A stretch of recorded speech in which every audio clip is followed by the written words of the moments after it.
Kupal ka ba? So guys, nandito tayo ngayon sa may Green Meadows Avenue. Naalala nyo yung ginawa natin daikin na nirepiping natin sa may Ayala. Babalikan natin ngayon. So bago natin balikan yon, dadaan pa natin yung medyo matagal na yung guys kasi marami schedule si Sir din marami rin schedule, hindi magkatugma yung araw. So ngayon lang nakaset talaga yung balikan para maayos ang aircon niya. Andito yung mga kasama natin, nag-install wala daw silang pindir, so dinaan natin to, galing tayong Makati. Ay pinikat tayong parts sa Kulin. Ayan board siya ng pang window type. Tatawagin natin sila. Baka andito lang. Pare! Andito na yung pindir niyo, pare! Wala guys, hindi tayo marinig, nasa loob sila. Pupuntahan ko ha. Pabigay nga Ari, kailangan daw nila Ari. Salamat ha. Andun sila. Sabihin natin, galingan ha. Galingan. Nakatugo naman yung isa. alas 10 pa eh.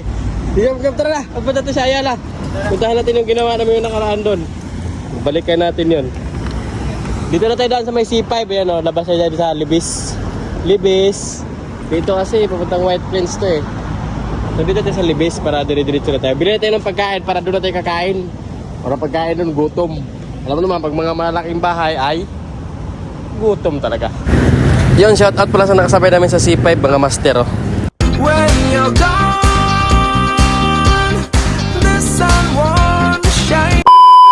So andito na tayo guys sa may Ayala Heights. Ayan, Daikin. So sa A1 ay PCB board indoor. Ngayon ang gagawin natin ay mga old model naman yung mga unit nila. Magsaswap tayo sa ibang unit na hindi ginagamit. Mayroon daw dyan, marami daw dyan, sabi ni Sir. So magkukuha tayo ng indoor board doon, tapos testing natin. Tapos nasa kanila na yun kung naman ko lang kung may parts pa bang kuhanan na ganun. Dali mo yung tester na yan. Iwan mo na yung board dyan. Takpa mo na ng jacket. Ay, hindi pala, makamabasa makabiglang umulan ba. Papasok ko tayo guys, punta tayo doon. Tingnan natin kung gagana siya. Dagan.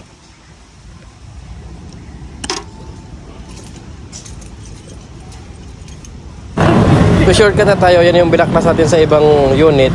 Tapos yan yung ginawa natin noong nakaraan. Diyan natin ilagay yan. Ayaw? Patay sindi. Oh, ano yung sabihin yan? Andar. Baka umandar bigla. Hindi. Patay sindi.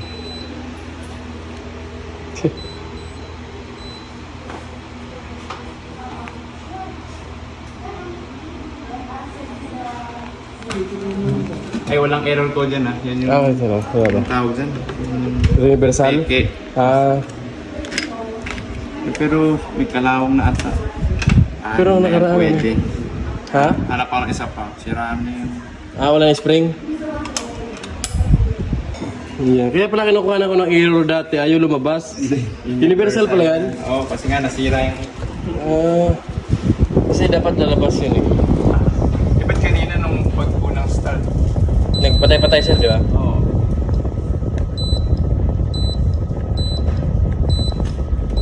Iwan ko din yung ibang aircon. Ano sir? Baka mamaya may mga... Wala oh.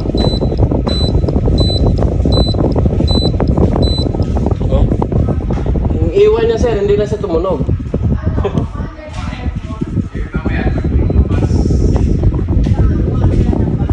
Mandar na, lamig na po. Hindi umiikot na yung compressor sa labas. Umiikot na po yun. Ano naging difference? Nung una po kasi pinuntahan namin to, di ba, ginawa namin, ni-repiping. Gumana siya, kasi pauwi na nga dapat kami noon eh. Tapos biglang nag-iwan, Yung, ngayon naman, binalikan namin, siyempre nakapatay yung breaker eh. Pag una naman ni Sir kanina, hindi na naman siya hindi na naman nag-iwan, nag-under na naman siya. Balak sana namin palitan ng board na yung doon sa taas, i-swap namin. Kasi yung iwan po kasi, PCB board indoor ang sira. Pag iwan. Mag-actual sana kami ng board na galing sa taas. Ayan po. Tinanggal namin. Kapalitan kayo doon sa kwarto. Wala na po doon. Dito lang. Oo. Dapat po ginagamit niyo po ba? Oo. Hindi, kahit saglit lang po. Huwag lang niyo po i-stack ng mga ano, isang buwan hindi niyo ginagamit. Tingnan mo ano eh. Ito, 19. Nilagay ko muna sa 19. Sa video ah. Pag ilapit mo siya, di ba ganyan? Pag ilapit mo, tingnan mo. Ang bibling. Pag malayo siya, hindi siya nabibling.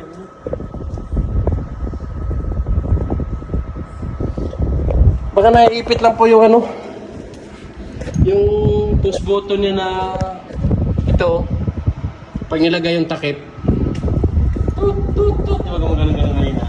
Patay hindi. Tapos ang tinanggal ko, nawala siya. Nawala yung...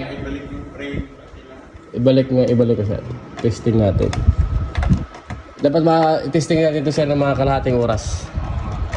Kung talagang mag ano na siya. Kasi pag buwi-buwi rito, tsaka nag-ano eh. Tsaka nagmamatay yung compressor. Tsaka nagbiblink. Pag medyo matagal na.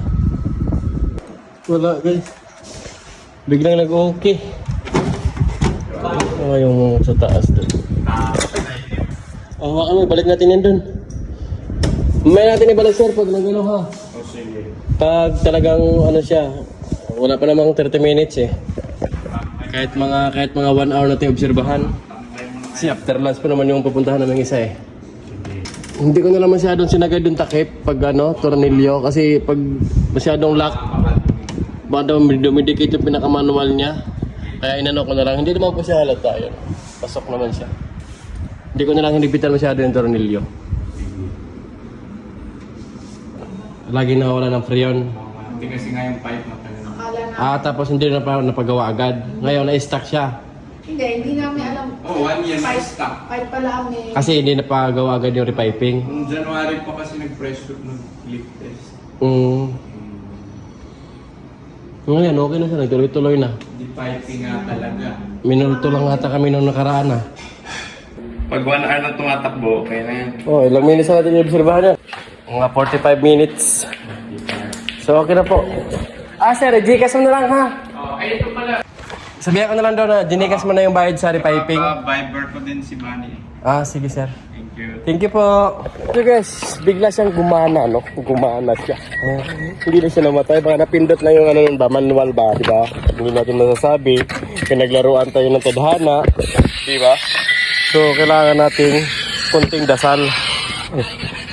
So, okay na siya. Tuloy-tuloy na yung under niya. Ilang oras na lang may inobserbahan yun. Meron pa dito ang pinit doon. Ngayon, bayad na siya, di ba? Bayad na siya.